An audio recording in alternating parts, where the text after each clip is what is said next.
Hello, this is video 18 in a video series that goes along with the workbook entitled Maintenance of Certification Step by Step by Crystal Culp. I'm Crystal. This is the last video that works in tandem with that workbook. And the last video that I want to do for you is focused on page 32 of the workbook. Page 32 is about the rubric. You know, we started this journey by looking at the rubric. You need to end the journey by looking at the rubric again.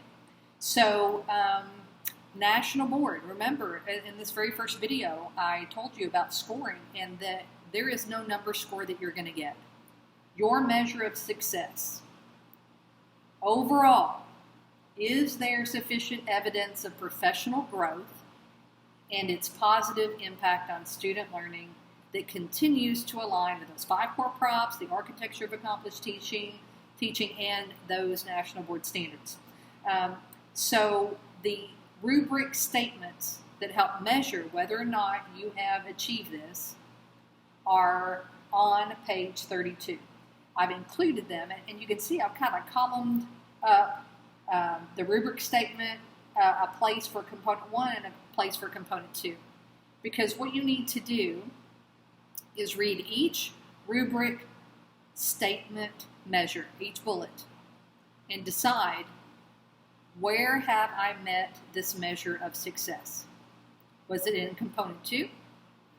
Was it in component 1? Maybe it was both. But you need to read through each one and then go and find the evidence. Imagine that you're the assessor trying to decide, have they met and provided this measure of success to maintain certification or not? Because that's what you get. You either maintain certification or you do not. So that very first rubric statement says, identifies and addresses significant needs of students, community supporting students, and the candidate. You know, I believe that there is such a high rate of maintenance of certification. 9 out of 10 NBCTs maintain their certificate through this process. Why? Because National Board designs this project for you to be successful. If you are answering the questions, the prompts that they provided, they match up so nicely with this rubric. Okay? So, as you read through the prompts, just decide, have I really met that measure of success? And you're going to put a check mark on one column or another. If you get to one of these measures of success and you can't find evidence, you need to go back into your written commentaries and figure out where best you can answer these questions. But again, National Board's done a great job of designing the prompts that make you think about these things so that you will be successful with these measures of success. There's a place for notes on page 32 as well. I wish you the best of luck on this journey through maintenance of certification. It gets, intense. And as teachers, our calendars are full. And the days go by very quickly. And time gets away from us. And so I recommend that you do planning. Don't just hope that it happens when you want it to happen. You need to be intentional with your planning. By this date, I want to accomplish this. By this date, I want to accomplish this. And the earlier that you get your video completed, the better off you're going to be as far as time to be able to write and reflect upon that video.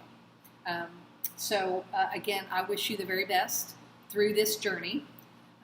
You can contact me. You can find me on YouTube through these videos. There are a total of 18 videos that go along with the workbook. And in the workbook, there will be my contact information. If you want to ask me a very specific question, you can email it to me and I'll be happy to reply to that. I also offer reading services to people who are pursuing maintenance of certification.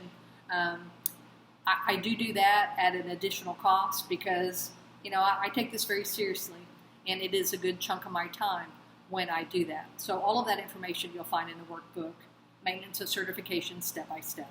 You should be able to find that on Amazon. So, yeah, I hope you found this helpful, and just keep on doing great things for students.